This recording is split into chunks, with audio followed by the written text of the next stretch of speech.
ಸ್ನೇಹಿತರೆ, ಮೀಡಿಯಾ ಮಾಸ್ಟರ್ಸ್ಗೆ ಸ್ವಾಗತ, ಸುಸ್ವಾಗತ. ಗೆಳೆಯರೆ, ದೆಹಲಿಯ ಸ್ಫೋಟದ ಬೆನ್ನತ್ತಿರುವ NIA ಹಾಗೂ ದೆಹಲಿ ಪೊಲೀಸರು ಈಗ ವೈಟ್ ಕಾಲರ್ ಮಾಡ್ಯೂಲ್ನ ಮೂಲಕ್ಕೆ ಕೈ ಹಾಕ್ತಾ ಇದ್ದಾರೆ. ಕೇವಲ ಜಮ್ಮು ಕಾಶ್ಮೀರದಿಂದ ಬಂದ ಡಾಕ್ಟರ್ಗಳು, ಕಣಿವೆ ರಾಜ್ಯದಲ್ಲಿ ಕೆಲಸ ಮಾಡಿದ್ದ ಡಾಕ್ಟರ್ಗಳಷ್ಟೇ ಅಲ್ಲದೆ ವಿದೇಶಗಳಲ್ಲಿ ಓದಿ ಬಂದಿರುವ ಡಾಕ್ಟರ್ಗಳನ್ನು ಕೂಡ ಈಗ ಗುರುತಿಸುವ ಕೆಲಸ ನಡೀತಾ ಇದೆ. ಈ ಮೂಲಕ ಭಾರತದಲ್ಲಿ ಇನ್ನೊಂದು ವೈಟ್ ಕಾಲರ್ ಭಯೋತ್ಪಾದನೆ ಅನ್ನೋದು ಗರಿಬಿಚ್ಚದ ಹಾಗೆ ಮಾಡೋದಕ್ಕೆ ಎಲ್ಲ ಸಿದ್ಧತೆಗಳು ನಡೀತಾ ಇವೆ. ಹಾಗಾದ್ರೆ ಪೊಲೀಸರ ತನಿಖೆ ಯಾವ ಮೊಗ್ಗಲಿಗೆ ಹೊರಳಿದೆ? ಅಲ್ಲಿ ಯಾವೆಲ್ಲ ದೇಶಗಳಲ್ಲಿ ಓದಿ ಬಂದ ವಿದ್ಯಾರ್ಥಿಗಳ ಮೇಲೆ ಪೊಲೀಸರು ಕಣ್ಣು ಹಾಕೊಂಡು ಕೂತಿದ್ದಾರೆ? ನಮ್ಮ ಭಾರತದಿಂದ ಪಾಕಿಸ್ತಾನಕ್ಕೆ ಕೂಡ MBBS ಮಾಡೋದಕ್ಕೆ ಹುಡುಗರು ಹೋಗ್ತಾರಾ ಅನ್ನೋದ್ರ ಬಗ್ಗೆ ಒಂದಷ್ಟು ಮಾಹಿತಿಯನ್ನ ನಾವಿಲ್ಲಿ ನೋಡೋಣ.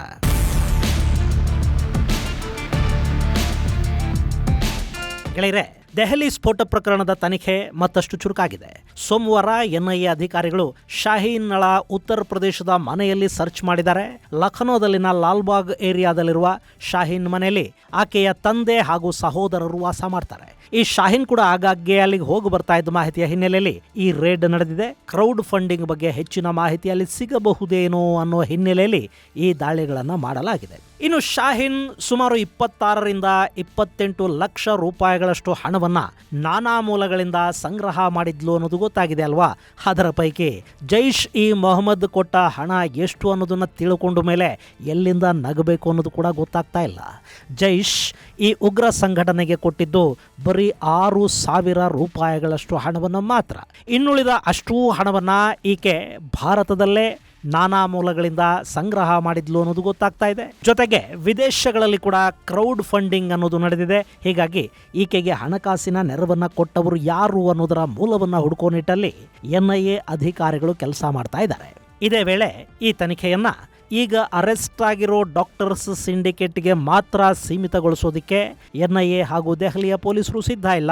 ಈಗಾಗಲೇ ಜಮ್ಮು ಕಾಶ್ಮೀರದಲ್ಲಿ ಅಲ್ಲಿನ ಪೊಲೀಸರು ಜೈಷ್ನ ಮೂಲವನ್ನ ಹುಡುಕ್ತಾ ಇದ್ದಾರೆ. ಜಮ್ಮು ಕಾಶ್ಮೀರದಲ್ಲಿ ಯಾರ್ಯಾರ ಜೊತೆ ಜೈಷ್-ಇ-ಮೊಹಮ್ಮದ್ ಸಂಪರ್ಕವನ್ನ ಸಾಧಿಸಿದೆ ಅನ್ನೋದನ್ನ ಪತ್ತೆ ಮಾಡೋದಕ್ಕೆ ಹಳೆ ಉಗ್ರರು, ಸ್ಲೀಪರ್ ಸೆಲ್ಲುಗಳು, ಆನ್ ಗ್ರೌಂಡ್ ವರ್ಕರ್ಸ್, ಹೀಗೆ ನಾನಾ ರೀತಿಯ ಜನರನ್ನ ತಗೊಂಡು ಬಂದು ವಿಚಾರಣೆ ಮಾಡೋ ಕೆಲಸವನ್ನ ಜಮ್ಮು ಕಾಶ್ಮೀರದ ಪೊಲೀಸರು ಮಾಡ್ತಾ ಇದ್ದಾರೆ. ಅದೇ ರೀತಿ ಜಮ್ಮು ಕಾಶ್ಮೀರದಲ್ಲಿನ ಸ್ಟೇಟ್ ಇನ್ವೆಸ್ಟಿಗೇಷನ್ ಏಜೆನ್ಸಿ ಇತ್ತೀಚೆಗೆ ಕಾಶ್ಮೀರ್ ಟೈಮ್ಸ್ ಅನ್ನೋ ಪತ್ರಿಕಾ ಕಚೇರಿಯ ಮೇಲೆ ಕೂಡ ದಾಳಿ ಮಾಡ್ತು. ಇದನ್ನಲ್ಲಿನ ಪತ್ರಕರ್ತರು, ದೆಹಲಿಯ ಪತ್ರಕರ್ತರು ತೀವ್ರವಾಗಿ ಖಂಡಿಸಿದರು. ಆದರೆ ಇದು ತನಿಖೆಯ ಭಾಗ ಅಂತ ಹೇಳಿದ ಪೊಲೀಸರು ತಮ್ಮ ಕೆಲಸವನ್ನ ತಾವು ಮಾಡ್ತಾ ಇದ್ದಾರೆ. ಹೀಗೆ ಕಾಶ್ಮೀರ ಹಾಗೂ ಜಮ್ಮುನಲ್ಲಿ ಜೈಷ್ನ ಬೇರುಗಳನ್ನ ಪೊಲೀಸರು ಹುಡುಕ್ತಾ ಇದ್ರೆ, ಮತ್ತೊಂದು ಕಡೆ ದೆಹಲಿ ಪೊಲೀಸರು ಹಾಗೂ NIA ಉತ್ತರ ಭಾರತದ ಸಾಕಷ್ಟು ಆಸ್ಪತ್ರೆಗಳಿಗೆ ನೋಟಿಸ್ ಕೊಟ್ಟಿದೆ. ಅದರಲ್ಲೂ ದೆಹಲಿಯಲ್ಲಿರುವ ಖಾಸಗಿ ಆಸ್ಪತ್ರೆಗಳಿಗೆ ಒಂದಷ್ಟು ಮಾಹಿತಿಯನ್ನ ಕೋರಿ ನೋಟಿಸ್ ಅನ್ನು ಕೊಡಲಾಗಿದೆ. ಪ್ರಮುಖವಾಗಿ ನಿಮ್ಮ ಆಸ್ಪತ್ರೆಗಳಲ್ಲಿ ವಿದೇಶಗಳಿಂದ ಓದಿ ಬಂದಿರುವ ಡಾಕ್ಟರ್ಗಳಿದಾರಾ? ಅದರಲ್ಲೂ ಪಾಕಿಸ್ತಾನ,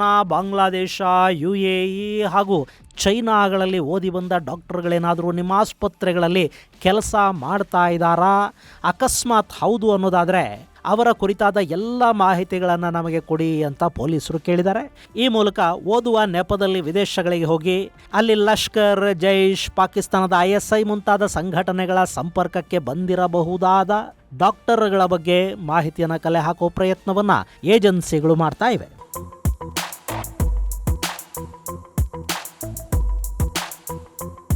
ಸ್ನೇಹಿತರೆ, ಇಲ್ಲಿ ಏನಾಗುತ್ತೆ ಅಂದ್ರೆ, ವಿದೇಶದಲ್ಲಿ ವ್ಯಾಸಂಗ ಮಾಡಿದ್ದ ಯುವಕರಲ್ಲಿ ಸಾಕಷ್ಟು ದೇಶಗಳ ವಿದ್ಯಾರ್ಥಿಗಳ ಜೊತೆ, ನಾಗರಿಕರ ಜೊತೆ ಸಂಪರ್ಕಕ್ಕೆ ಬಂದಿರ್ತಾರೆ. ಉದಾಹರಣೆಗೆ, ಈಗ ಯಾವುದೋ ವಿದ್ಯಾರ್ಥಿ ಯುನೈಟೆಡ್ ಅರಬ್ ಎಮಿರೇಟ್ಸ್ ಅಲ್ಲಿ ವೈದ್ಯಕೀಯ ವ್ಯಾಸಂಗವನ್ನು ಮಾಡ್ತಾ ಇದ್ದಾನೆ ಅಂತ ಇಟ್ಟುಕೊಳ್ಳಿ. ಆ ಕಾಲೇಜಿಗೆ ಪಾಕಿಸ್ತಾನದಿಂದಲೂ ಒಂದಷ್ಟು ವಿದ್ಯಾರ್ಥಿಗಳು ಬಂದಿರಬಹುದು. ಹಾಗೆ ಬಾಂಗ್ಲಾದೇಶ, ಟರ್ಕಿಯ ವಿದ್ಯಾರ್ಥಿಗಳು ಕೂಡ ಅಲ್ಲಿ ಕಲಿಯೋದಿಕ್ಕೆ ಅಂತ ಬಂದಿರಬಹುದು. ಇಂಥ ಸಂದರ್ಭಗಳಲ್ಲಿ ಪಾಕಿಸ್ತಾನ, ಬಾಂಗ್ಲಾದೇಶದ ವಿದ್ಯಾರ್ಥಿಗಳ ಜೊತೆ ಭಾರತದ ವಿದ್ಯಾರ್ಥಿಗಳಿಗೊಂದು ಸ್ನೇಹ, ಸಂಬಂಧಗಳು ಬೆಳೀತಾ ಹೋಗುತ್ತವೆ. ಇನ್ನು ಇದನ್ನು ದುರುಪಯೋಗ ಪಡಿಸ್ಕೊಳ್ಳೋದಿಕ್ಕೆ ಉಗ್ರ ಸಂಘಟನೆಗಳು ಹಾಗೂ ISI ತಮ್ಮ ಸಂಘಟನೆಯ ಸದಸ್ಯರನ್ನ ಕೂಡ ಇದೇ ಕಾಲೇಜುಗಳಿಗೆ ಕಲಿಯುವ ನೆಪದಲ್ಲಿ ಕಳುಹಿಸಿಕೊಟ್ಟು ಅವರ ಜೊತೆ ನಮ್ಮ ವಿದ್ಯಾರ್ಥಿಗಳಿಗೆ ಸಂಪರ್ಕಗಳು ಶುರುವಾಗಿ ಇವರ ತಲೆನ ಅವರು ಕೆಡಿಸಿ ಇವರಿಗೆ ಅವರು ಬ್ರೈನ್ ವಾಶ್ ಮಾಡಿ ಇವರನ್ನ ಭಾರತದ ವಿರುದ್ಧ, ಭಾರತದಲ್ಲಿನ ಆಡಳಿತಗಳ ವಿರುದ್ಧ, ಸರ್ಕಾರಗಳ ವಿರುದ್ಧ ಎತ್ತಿಕಟ್ಟುವ ಪ್ರಯತ್ನಗಳು ನಡೆಯೋದಕ್ಕೆ ಅವಕಾಶಗಳಿರೋದಿಲ್ಲ ಅಂತೇನಲ್ಲ. ಇನ್ನು ನಮ್ಮಲ್ಲಿ ಮುಸ್ಲಿಂ ಯುವಕರನ್ನ ಮತದ ಹೆಸರಲ್ಲಿ ತುಂಬಾ ಬೇಗ ಪ್ರವೋಕ್ ಮಾಡೋದಕ್ಕೆ ಕೂಡ ಸಾಧ್ಯ ಆಗುತ್ತೆ. ಹೀಗಾಗಿ ಅಂಥವರನ್ನ ಬಳಸಿಕೊಂಡು ಅವರಿಂದಲೇ ಭಾರತದ ವಿರುದ್ಧ ಪಿತೂರಿಗಳನ್ನ ಮಾಡಿಸೋ ಪ್ರಯತ್ನಗಳನ್ನ ವಿದೇಶಿ ಶತ್ರುಗಳು ಮಾಡ್ತಾರೆ ಅನ್ನೋ ಕಾರಣಕ್ಕೇನೆ ಪಾಕಿಸ್ತಾನ, UAE, ಬಾಂಗ್ಲಾದೇಶ, ಚೈನಾದಂತಹ ದೇಶಗಳಲ್ಲಿ ಓದಿ ಬಂದಿರುವ ವೈದ್ಯರ ಮೇಲೊಂದಿಷ್ಟು ಕಣ್ಣಿಡೋದಕ್ಕೆ ತನಿಖಾ ಏಜೆನ್ಸಿಗಳು ನಿರ್ಧಾರ ಮಾಡಿವೆ. ಅದಕ್ಕಾಗಿಯೇ ಆಸ್ಪತ್ರೆಗಳಿಗೆ ಇಂಥದ್ದೊಂದು ನೋಟಿಸ್ ಅನ್ನು ಕೊಡಲಾಗಿದೆ. ಇನ್ನು NIA ಹಾಗೂ ದೆಹಲಿ ಪೊಲೀಸರು ಖಾಸಗಿ ಆಸ್ಪತ್ರೆಗಳಿಗೆ ಕೊಟ್ಟಿರುವ ಈ ನೋಟಿಸ್ ಅನ್ನ ಗಮನಿಸಿದಾಗ ಪಾಕಿಸ್ತಾನಕ್ಕೆ ಕೂಡ ನಮ್ಮ ದೇಶದಿಂದ ವಿದ್ಯಾರ್ಥಿಗಳು ಹೋಗಿ ಅಲ್ಲಿ ಕೂಡ MBBS ಮಾಡ್ತಾರಾ ಅನ್ನೋ ಅನುಮಾನ ಮೂಡದೇ ಇರುವುದಿಲ್ಲ. ಆದ್ರೆ ನಮ್ಮ ನ್ಯಾಷನಲ್ ಮೆಡಿಕಲ್ ಕಮಿಷನ್ ಇದೆಯಲ್ಲ, ಅದು ಪಾಕಿಸ್ತಾನದ ಯಾವುದೇ ವಿದ್ಯಾಸಂಸ್ಥೆಗಳಿಂದ ಯಾವುದೇ ಪದವಿಯನ್ನ ಪಡ್ಕೊಂಡು ಬಂದರೂ ಕೂಡ ಆ ಪದವಿಗೆ ಮಾನ್ಯತೆಯನ್ನ ಕೊಡೋದಿಲ್ಲ. ಹಾಗೇನೆ ಪಾಕಿಸ್ತಾನದಲ್ಲಿ ಮಾಡೋ ಮೆಡಿಕಲ್ ಡಿಗ್ರಿಗಳನ್ನ ಕೂಡ ನಾವು ಮಾನ್ಯ ಮಾಡೋದಿಲ್ಲ ಅಂತ NMC ನಿರ್ಧಾರವನ್ನು ತೆಗೆದುಕೊಂಡಿದೆ. ಹೀಗಾಗಿ 2022 ನಂತರ ಯಾವುದೇ ವಿದ್ಯಾರ್ಥಿಯು ಪಾಕಿಸ್ತಾನಕ್ಕೆ ಹೋಗೋದಕ್ಕೆ ಸಾಧ್ಯ ಆಗಿಲ್ಲ. ಆದರೆ ಅದಕ್ಕೂ ಮೊದಲು ಪಾಕಿಸ್ತಾನಕ್ಕೆ ಹೋಗಿ ಅಲ್ಲಿ ಓದಿ ಬಂದ ಭಾರತೀಯ ವಿದ್ಯಾರ್ಥಿಗಳು ಭಾರತದ ಒಂದಷ್ಟು ಆಸ್ಪತ್ರೆಗಳಲ್ಲಿ ಕೆಲಸನೂ ಮಾಡ್ತಾ ಇರಬಹುದು. ಅಂಥವರ ಬಗ್ಗೆ ಒಂದಷ್ಟು ಮಾಹಿತಿಯನ್ನ ತನಿಖಾ ಸಂಸ್ಥೆಗಳು ಕಲೆ ಹಾಕ್ತಾ ಇವೆ. ಹೀಗಾಗಿ ಪಾಕಿಸ್ತಾನದಲ್ಲಿ ಕಲಿತು ಬಂದವರ ಬಗ್ಗೆ ಮಾಹಿತಿಯನ್ನು ಕೇಳಲಾಗಿದೆ. ಇನ್ನು ಈ ಪಟ್ಟಿಯಲ್ಲಿ ಬಾಂಗ್ಲಾದೇಶದ ಹೆಸರು ಕೂಡ ಇದೆ. ಅರೆ, ನಮ್ಮ ದೇಶದವರು ಬಾಂಗ್ಲಾದೇಶಕ್ಕೆ ಹೋಗಿ ಅಲ್ಲಿ ಮೆಡಿಕಲ್ ಕಲಿತಾರಾ? ಇದನ್ನು ಕೇಳೋದಕ್ಕೆ ಸ್ವಲ್ಪ ಕಷ್ಟ ಅಂತ ನಿಮ್ಗೆ ಅನ್ನಿಸಬಹುದು. ಆದರೆ ನಮ್ಮ ನ್ಯಾಷನಲ್ ಮೆಡಿಕಲ್ ಕಮಿಷನ್ ಬಾಂಗ್ಲಾದೇಶದ ವಿದ್ಯಾಸಂಸ್ಥೆಗಳಲ್ಲಿ ಓದಿ ಬಂದವರ ಡಿಗ್ರಿಯನ್ನು ಮಾನ್ಯ ಮಾಡಿದೆ. ಭಾರತದ ಮೆಡಿಕಲ್ ಕಾಲೇಜುಗಳಿಗೆ ಹೋಲಿಸಿಕೊಂಡ್ರೆ ಬಾಂಗ್ಲಾದ ಮೆಡಿಕಲ್ ಕಾಲೇಜುಗಳ ಫೀಸ್ ತುಂಬಾನೇ ಕಡಿಮೆ ಇರುತ್ತೆ. ಅಷ್ಟೇ ಅಲ್ಲದೆ ಅಲ್ಲಿನ ಹಾಸ್ಟೆಲ್ ವ್ಯವಸ್ಥೆ ಹಾಗೂ ಊಟ ತಿಂಡಿ ಕೂಡ ಕಡಿಮೆನೆ. ಇನ್ನು ಬಾಂಗ್ಲಾದೇಶದಲ್ಲಿ ಇಂಗ್ಲಿಷಲ್ಲೇ ಪಾಠ ಮಾಡೋದ್ರಿಂದ ಭಾಷಾ ಸಮಸ್ಯೆ ಕೂಡ ಅಲ್ಲಾಗೋದಿಲ್ಲ. ಬಾಂಗ್ಲಾ ಒಂದು ಕಾಲದಲ್ಲಿ ಭಾರತದ ಭಾಗವೇ ಆಗಿತ್ತು. ಹೀಗಾಗಿ ಅಲ್ಲಿನ ಪ್ರಕೃತಿ, ಆಹಾರ ಪದ್ಧತಿಗಳು ಕೂಡ ಹೆಚ್ಚೇನು ಬದಲಾವಣೆ ಅಂತ ಅನಿಸೋದಿಲ್ಲ. ಅದರಲ್ಲೂ ಪಶ್ಚಿಮ ಬಂಗಾಳ, ಅಸ್ಸಾಂ ಹಾಗೂ ಈಶಾನ್ಯ ಭಾಗದ ವಿದ್ಯಾರ್ಥಿಗಳೇನಿದ್ದಾರೆ ಅವರಿಗೆ ಬಾಂಗ್ಲಾ ತುಂಬ ಹತ್ತಿರ. ಅಲ್ಲಿನ ಸಂಸ್ಕೃತಿ ಕೂಡ ಇವರ ಸಂಸ್ಕೃತಿಗಳೊಂದಿಗೆ ಮ್ಯಾಚ್ ಆಗುತ್ತೆ. ಹೀಗಾಗಿ ಬಾಂಗ್ಲಾದೇಶಕ್ಕೆ ಕೂಡ ಇಲ್ಲಿಂದ ವಿದ್ಯಾರ್ಥಿಗಳು ಹೋಗಿ ಅಲ್ಲಿ ಓದಿ ಬಂದು ಮತ್ತೆ ಇಲ್ಲಿ ಎಂಟ್ರೆನ್ಸ್ ಎಕ್ಸಾಮ್ ಅನ್ನು ಬರೀತಾರೆ. ಗೆಳೆಯರೆ, ಬರೀ ಬಾಂಗ್ಲಾದೇಶ ಒಂದೇ ಅಲ್ಲ, ಭಾರತದ ಸಾಕಷ್ಟು ವಿದ್ಯಾರ್ಥಿಗಳು ಮೆಡಿಕಲ್ ಕಲಿಯೋದಕ್ಕೆ ಅಂತ ಶ್ರೀಲಂಕಾಗೆ ಹೋಗೋದು ಕೂಡ ಇದೆ. ಯಾಕೆ ಹೀಗೆ ಹೋಗ್ತಾರೆ? ಭಾರತಕ್ಕಿಂತಲೂ ಅಲ್ಲಿ ಉತ್ತಮ ಶಿಕ್ಷಣ ಸಿಗುತ್ತಾ ಅಂತ ನೀವು ಪ್ರಶ್ನೆ ಮಾಡಿದರೆ ಅದಕ್ಕೆ ಇಲ್ಲ ಅನ್ನೋ ಉತ್ತರನೇ ಖಂಡಿತ ಸಿಗುತ್ತೆ. ಆದರೆ ಭಾರತದಲ್ಲಿ ಮೆಡಿಕಲ್ ಸೀಟ್ ಗಿಟ್ಟಿಸ್ಕೋಬೇಕು ಅಂದರೆ ನೀವು ನೀಟ್ ಎಕ್ಸಾಮ್ ಅನ್ನು ಬರೀಬೇಕು. ಅಕಸ್ಮಾತ್ ನಿಮಗಿಲ್ಲಿ ಸರ್ಕಾರಿ ಸೀಟು ಸಿಗಲಿಲ್ಲ ಅಂದರೆ ಕೋಟ್ಯಂತರ ರೂಪಾಯಿ ಹಣವನ್ನು ಮೆಡಿಕಲ್ ಕಾಲೇಜುಗಳಿಗೆ ಕೊಟ್ಟು ಮ್ಯಾನೇಜ್ಮೆಂಟ್ ಸೀಟನ್ನು ಗಿಟ್ಟಿಸಿಕೊಳ್ಳಬೇಕಾಗಿ ಬರುತ್ತೆ. ಇಲ್ಲಿ ನಮ್ಮ ಮೆಡಿಕಲ್ ಕಾಲೇಜುಗಳಲ್ಲಿ ಒಂದು ಮ್ಯಾನೇಜ್ಮೆಂಟ್ ಸೀಟನ್ನು ತಗೊಂಡು 1 ವರ್ಷಕ್ಕೆ ಕೊಡೋ ಹಣ ಇದೆಯಲ್ಲ, ಅಷ್ಟರಲ್ಲಿ ವಿದೇಶಗಳಿಗೆ ಹೋದರೆ 4.5 ವರ್ಷಗಳ ಅಷ್ಟೂ ಮೆಡಿಕಲ್ ಕೋರ್ಸು ಮುಗಿದು ಹೋಗುತ್ತೆ. ಅವರ ಕಾಲೇಜ್ ಫೀಸು, ಅಲ್ಲಿ ಉಳಿಯೋದಕ್ಕಾಗೋ ಖರ್ಚು, ಹಾಸ್ಟೆಲ್ ಫೀಸು, ಹೀಗೆ ಎಲ್ಲ ಕೂಡ ಭಾರತದಲ್ಲಿ 1 ವರ್ಷದ ಮ್ಯಾನೇಜ್ಮೆಂಟ್ ಸೀಟಿಗೆ ಕೊಡುವ ಹಣದಲ್ಲಿ ಮುಕ್ತಾಯ ಆಗುತ್ತೆ. ಹೀಗಾಗಿ ಸಾಕಷ್ಟು ಮಧ್ಯಮ ವರ್ಗದ ವಿದ್ಯಾರ್ಥಿಗಳು ಭಾರತದಿಂದ ಹೊರಗೆ ನಾನಾ ದೇಶಗಳಿಗೆ ಮೆಡಿಕಲ್ ಕಲಿಯೋದಕ್ಕೆ ಹೋಗ್ತಾ ಇದ್ದಾರೆ. ಇದನ್ನು ಸರಿ ಮಾಡೋದಕ್ಕೆ ಭಾರತದ ಸರ್ಕಾರಕ್ಕೆ ಸಾಧ್ಯ ಆಗೋದಿಲ್ವಾ ಅನ್ನೋ ಪ್ರಶ್ನೆಗೆ ಈ ಹಿಂದೆ ಯುಕ್ರೇನ್ ಸಂಘರ್ಷದ ಸಂದರ್ಭದಲ್ಲಿ ಮಾಡಿದ್ದ ಒಂದು ವಿಡಿಯೋದಲ್ಲಿ ವಿವರವಾಗಿ ಚರ್ಚೆ ಮಾಡಲಾಗಿದೆ. ಭಾರತದಲ್ಲಿ ಮೆಡಿಕಲ್ ಕಾಲೇಜೊಂದನ್ನು ಮಾಡೋದಕ್ಕೆ ಇರೋ ರಿಸ್ಟ್ರಿಕ್ಷನ್ಸು ಮತ್ತು ನಿಬಂಧನೆಗಳಿವೆಯಲ್ಲ, ಅವು ಇಲ್ಲಿ ಮೆಡಿಕಲ್ ಕಲಿಯೋದಕ್ಕಾಗೋ ಖರ್ಚನ್ನ ವಿಪರೀತ ಪ್ರಮಾಣದಲ್ಲಿ ಹೆಚ್ಚಾಗೋ ಹಾಗೆ ಮಾಡ್ತಾ ಇವೆ. ಹೀಗಾಗಿ ಭಾರತದಲ್ಲಿ ಸರ್ಕಾರಿ ಸೀಟ್ ಸಿಗದೇ ಇದ್ರೆ ಮೆಡಿಕಲ್ ಕಾಲೇಜ್ ಅನ್ನೋದು ಸಾಮಾನ್ಯರಿಗೆ, ಮಧ್ಯಮ ವರ್ಗದವರಿಗೆ ಎಟುಕದ ಪರಿಸ್ಥಿತಿ ನಿರ್ಮಾಣ ಆಗಿದೆ. ಸೊ ಇಲ್ಲಿ ಬಾಂಗ್ಲಾದೇಶಕ್ಕೆ ಕೂಡ ಭಾರತದ ವಿದ್ಯಾರ್ಥಿಗಳು ಮೆಡಿಕಲ್ ಕಾಲೇಜುಗಳಲ್ಲಿ ಅಭ್ಯಾಸ ಮಾಡೋದಕ್ಕೆ ಅಂತ ಹೋಗ್ತಾರೆ. ಬಾಂಗ್ಲಾದೇಶ ಹೇಳಿ ಕೇಳಿ ವಿಪರೀತ ಪ್ರಮಾಣದ ಇಸ್ಲಾಮಿಕ್ ಮೂಲಭೂತವಾದವನ್ನ ತಲೆಗೆ ತುಂಬಿಕೊಂಡಿರೋ ದೇಶ. ಹಾಗೆ ಪಾಕಿಸ್ತಾನದ ಸಾಕಷ್ಟು ಉಗ್ರ ಸಂಘಟನೆಗಳ ಬೇರುಗಳು ಬಾಂಗ್ಲಾದಲ್ಲಿ ಕೂಡ ಇವೆ. ಹೀಗಾಗಿ ಅಲ್ಲಿ ಕೂಡ ಭಾರತದ ವಿದ್ಯಾರ್ಥಿಗಳು ಉಗ್ರರ ಸಂಪರ್ಕಕ್ಕೆ ಬರೋ ಸಾಧ್ಯತೆಗಳಿರೋದ್ರಿಂದ ಬಾಂಗ್ಲಾದಿಂದ ಕಲಿತು ಬಂದವರ ಬಗ್ಗೆ ಕೂಡ ಬ್ಯಾಕ್ ಎಂಡಲ್ಲಿ ಒಂದಷ್ಟು ಮಾಹಿತಿಯನ್ನು ಕಲೆ ಹಾಕುವ ಕೆಲಸ ನಡೀತಾ ಇದೆ. ಇದರ ಜೊತೆ UAEಯಲ್ಲಿ ಓದಿ ಬಂದವರ ಮೇಲೆ ಕಣ್ಣಿಡೋದಕ್ಕೆ ನಿರ್ಧರಿಸಲಾಗಿದೆ. ಅರಬ್ ದೇಶಗಳಲ್ಲಿ ISI ಚಟುವಟಿಕೆಗಳು ಹೆಚ್ಚು. ಹೀಗಾಗಿ ಅಲ್ಲಿ ಕಲಿಯೋದಕ್ಕೆ ಹೋದವರನ್ನ ISI ಹಾಗೂ ಉಗ್ರ ಸಂಘಟನೆಗಳು ತಮ್ಮ ಬುಟ್ಟಿಗೆ ಹಾಕೊಂಡಿವ್ಯಾ ಅನ್ನೋ ಅನುಮಾನ ಏಜೆನ್ಸಿಗಳಿಗಿದೆ. ಹೀಗಾಗಿ ಆ ಪಟ್ಟಿಗೆ UAEನ ಕೂಡ ಸೇರಿಸಲಾಗಿದೆ. ಇನ್ನು ಕಡೆಯದಾಗಿ ಚೈನಾದಲ್ಲಿ ವೈದ್ಯಕೀಯ ವಿದ್ಯಾಭ್ಯಾಸಕ್ಕೆ ಹೋಗುವವರ ಸಂಖ್ಯೆ ತುಂಬಾನೇ ದೊಡ್ಡದಿದೆ. ಭಾರತಕ್ಕೆ ಕಂಪೇರ್ ಮಾಡಿಕೊಂಡ್ರೆ ಚೈನಾದಲ್ಲಿ ಕೂಡ ತುಂಬಾ ಕಡಿಮೆ ಖರ್ಚು ಮಾಡಿ ಸುಲಭವಾಗಿ ಡಾಕ್ಟರ್ ಆಗೋದಕ್ಕೆ ಸಾಧ್ಯ ಆಗುತ್ತೆ. ಹೀಗಾಗಿ ಸಾಕಷ್ಟು ಮಂದಿ ಅಲ್ಲಿಗೆ ಹೋಗಿ ವಿದ್ಯಾಭ್ಯಾಸ ಮಾಡ್ತಾ ಇದ್ದಾರೆ. ನಮ್ಮ ರಾಜ್ಯದ ಕೆಲವರು ಕೂಡ ಚೈನಾಗೆ ಹೋಗಿದ್ದಾರೆ. ಅಲ್ಲಿಂದ ಸಾಕಷ್ಟು ಜನ ಸೋಷಿಯಲ್ ಮೀಡಿಯಾಗಳಲ್ಲಿ ವಿಡಿಯೋಗಳನ್ನು ಹಂಚಿಕೊಳ್ಳೋದು ಕೂಡ ನೀವು ನೋಡ್ತಾ ಇರ್ತೀರಿ. ಇನ್ನು 2020ರಲ್ಲಿ ಸಾಕಷ್ಟು ವೈದ್ಯ ವಿದ್ಯಾರ್ಥಿಗಳು ವುಹಾನ್ನಿಂದ ವಿಡಿಯೋಗಳನ್ನು ಮಾಡಿ ಹಾಕ್ತಾ ಇದ್ರು. ನಿಮ್ಮಲ್ಲಿ ಸಾಕಷ್ಟು ಜನ ಅದನ್ನು ನೋಡಿರ್ತೀರಿ. ಸೊ ಚೈನಾದಲ್ಲಿ ಕೂಡ ಭಾರತೀಯರು MBBS ಅನ್ನ ಮಾಡ್ತಾ ಇದ್ದಾರೆ. ಇನ್ನು ಚೈನಾ ಹಾಗೂ ಪಾಕಿಸ್ತಾನ ಪಾಕಿಸ್ತಾನದ ನಡುವೆ ಸಂಬಂಧಗಳು ಚೆನ್ನಾಗಿವೆ.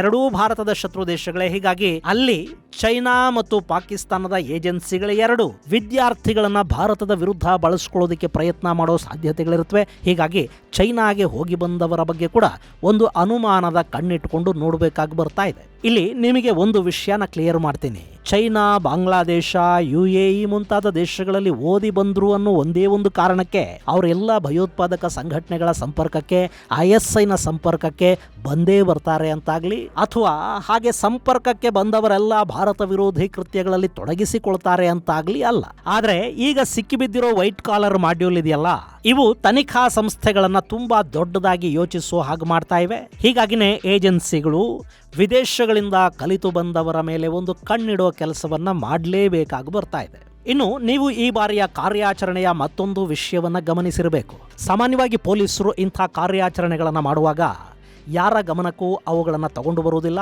ಅಲ್ಲೊಂದಷ್ಟು ಗೌಪ್ಯತೆಯನ್ನು ಕಾಪಾಡ್ತಾರೆ. ಹಾಗೆ ಬಂಧಿತರ ಕುರಿತಾದ ಸಾಕಷ್ಟು ಮಾಹಿತಿಗಳನ್ನು ಹೊರಬಾರದ ಹಾಗೆ ಕೂಡ ನೋಡ್ಕೋತಾರೆ. ಆದರೆ ಈ ಬಾರಿಯ ತನಿಖೆಯಲ್ಲಿ ಅಂಥದ್ದೇನೂ ಕಾಣ್ತಾ ಇಲ್ಲ. ಕಾಶ್ಮೀರದಲ್ಲಿ ಉಗ್ರರ ಮನೆಗಳ ಮೇಲೆ, ಅವರ ಅಡ್ಡೆಗಳ ಮೇಲೆ ರೇಡ್ ಆದಾಗ ಭದ್ರತಾ ಪಡೆಗಳು ಅದಕ್ಕೆ ಸಂಬಂಧಪಟ್ಟ ವಿಡಿಯೋಗಳನ್ನು ರಿಲೀಸ್ ಮಾಡಿದ್ವು. ಹಾಗೆ ಉಗ್ರರು ಬಾಯ್ಬಿಡ್ತಿರೋ ವಿಷಯಗಳನ್ನ, ಯಾರ್ಯಾರ ಬಂಧನ ಆಗಿದೆ ಅನ್ನೋ ಥರದ ಮಾಹಿತಿಗಳನ್ನು ಕೂಡ ಪೊಲೀಸರು ಬಹಿರಂಗಪಡಿಸ್ತಾ ಹೋಗ್ತಾ ಇದ್ದಾರೆ. ಇಲ್ಲಿ ನಾವು ಗಮನಿಸಬೇಕಾದ ಅಂಶ ಅಂದ್ರೆ, ತನಿಖೆಗಳ ಸಂದರ್ಭದಲ್ಲಿ ಯಾವುದೇ ಮಾಹಿತಿ ಕೂಡ ಪೊಲೀಸರು ಹಾಗೂ ತನಿಖಾ ಏಜೆನ್ಸಿಗಳು ಬಯಸಿದರೆ ಮಾತ್ರ ಹೊರಗೆ ಬರುತ್ತವೆ. ಅದು ಅವರು ಎಷ್ಟು ಹೊರಗೆ ಬರಬೇಕು ಅಂತ ಬಯಸ್ತಾರೋ ಅಷ್ಟು ಮಾಹಿತಿಗಳು ಮಾತ್ರ ಹೊರಗೆ ಬರ್ತಾ ಹೋಗುತ್ತವೆ. ಇಲ್ಲಿ ವಿಶೇಷವಾಗಿ ತನಿಖಾ ಏಜೆನ್ಸಿಗಳು ಮಾಹಿತಿಯನ್ನ ಹೊರಹಾಕೋದಿಕ್ಕೆ ಒಂದು ಕಾರಣ ಕೂಡ ಇದೆ. ಈ ಮಾಹಿತಿ ಹೊರಗೆ ಬರೋದ್ರಿಂದ ನಾನಾ ಕಡೆಗಳಲ್ಲಿ ಯಾವ್ಯಾವುದೋ ಬಿಲದಲ್ಲಿ ಅಡಗಿ ಕೂತಿರುವ ಉಗ್ರರು ತಮ್ಮ ಸಹವರ್ತಿಗಳ ಬಂಧನದ ಸುದ್ದಿ ಕೇಳಿ ಭಯ ಮತ್ತು ಆತಂಕಕ್ಕೀಡಾಗಿ ಅವರು ಕೂಡ ಹೊರಬರ್ತಾ ಹೋಗ್ತಾರೆ ಅನ್ನೋದು ಒಂದು. ಹಾಗೆ ಅವರ ಸಹವರ್ತಿಗಳ ಬಂಧನ ಗೊತ್ತಾಗಿ ಈ ಉಗ್ರರ ಬಗ್ಗೆ ಕೂಡ ಬೇರೆ ಬೇರೆ ಮೂಲಗಳಿಂದ ಮಾಹಿತಿಗಳು ಬರೋ ಸಾಧ್ಯತೆಗಳಿರುತ್ತವೆ. ಈ ಕಾರಣಕ್ಕಾಗಿ ಏಜೆನ್ಸಿಗಳು ಬಂಧಿತರ ಕುರಿತಾದ ಮತ್ತು ಅವರ ನಿವಾಸಗಳ ಮೇಲೆ ನಡೀತಿರೋ ರೇಡುಗಳ ಕುರಿತಾದ ಒಂದಷ್ಟು ಮಾಹಿತಿಯನ್ನು ಬಹಿರಂಗಪಡಿಸುವ ಕೆಲಸವನ್ನು ಮಾಡ್ತಾ ಇವೆ.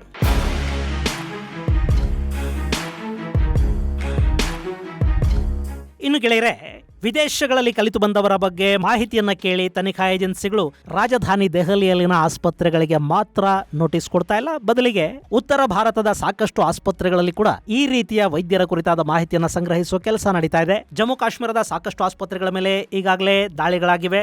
ಅಲ್ಲಿ ಪರಿಶೀಲನೆ ಮಾಡೋ ಕೆಲಸ ನಡೀತಾ ಇದೆ. ಪಶ್ಚಿಮ ಬಂಗಾಳ, ಉತ್ತರ ಪ್ರದೇಶ, ಹರಿಯಾಣ, ಪಂಜಾಬ್, ಉತ್ತರಾಖಂಡ್, ಹಿಮಾಚಲ ಪ್ರದೇಶ, ಮಧ್ಯಪ್ರದೇಶ, ರಾಜಸ್ಥಾನ, ಗುಜರಾತ್, ಬಿಹಾರ, ಜಾರ್ಖಂಡ್ ಮುಂತಾದ ಕಡೆಗಳಲ್ಲಿ ಕೂಡ ಇದೇ ರೀತಿಯ ತನಿಖೆ ಮುಂದುವರಿಯುವ ಸಾಧ್ಯತೆ ಇರುತ್ತೆ. ಇಲ್ಲಿ ನಿಮಗೆ ಇನ್ನೊಂದು ವಿಷಯ ಹೇಳಬೇಕು. ಹೈದರಾಬಾದ್ ಮೂಲದ ಮೊಯುದ್ದೀನ್ ಅನ್ನೋ ಡಾಕ್ಟರ್ ಒಬ್ಬನನ್ನ ಗುಜರಾತ್ ಅಲ್ಲಿ ಅರೆಸ್ಟ್ ಮಾಡಿದ್ರಲ್ಲ, ಅವನು ಚೈನಾದಲ್ಲಿ ಓದಿಕೊಂಡು ಬಂದಿದ್ದ. ಸಾಮೂಹಿಕ ಹತ್ಯೆಯನ್ನ ಮಾಡೋದಕ್ಕೆ ಬೇಕಾದ ಕೆಮಿಕಲ್ ಅನ್ನ ತಯಾರು ಮಾಡೋ ಕೆಲಸದಲ್ಲಿ ಅವನು ನಿರತನಾಗಿದ್ದ. ಇಂಥ ಸಾಕಷ್ಟು ಹುಳಗಳು ನಮ್ಮ ನಡುವೆ ಇರೋ ಸಾಧ್ಯತೆ ಇರುತ್ತೆ. ಅವರನ್ನೆಲ್ಲ ಹುಡುಕದೇ ಇದ್ರೆ ಇದು ಇವತ್ತಲ್ಲ ನಾಳೆ ಮತ್ತೊಂದು ಅನಾಹುತಕ್ಕೆ ಕಾರಣ ಆಗುತ್ತೆ. ಹೀಗಾಗಿ ಉಗ್ರರನ್ನ ಹುಡುಕುವ ಕೆಲಸ ತೀವ್ರವಾಗಿ ನಡೀತಾ ಇದೆ. ಅದರಲ್ಲಿ ತನಿಖಾ ಏಜೆನ್ಸಿಗಳಿಗೆ ಯಶಸ್ಸು ಸಿಗಲಿ ಅಂತ ಆಶಿಸೋಣ. ಇದು ಗೆಳೆಯರೆ, ವೈಟ್ ಕಾಲರ್ ಮಾಡ್ಯೂಲ್ ಮೂಲವನ್ನ ಹುಡುಕ್ತಾ ಇರೋ ತನಿಖಾ ಸಂಸ್ಥೆಗಳ ಕುರಿತಾದ ಒಂದಷ್ಟು ಮಾಹಿತಿ. ಮುಂದಿನ ಸಂಚಿಕೆಯಲ್ಲಿ ಮತ್ತಷ್ಟು ವಿಶೇಷಗಳ ಜೊತೆ ಮತ್ತೆ ಭೇಟಿಯಾಗೋಣ. ಅಲ್ಲಿವರೆಗೆ ಜೈ ಹಿಂದ್, ಜೈ ಕರ್ನಾಟಕ.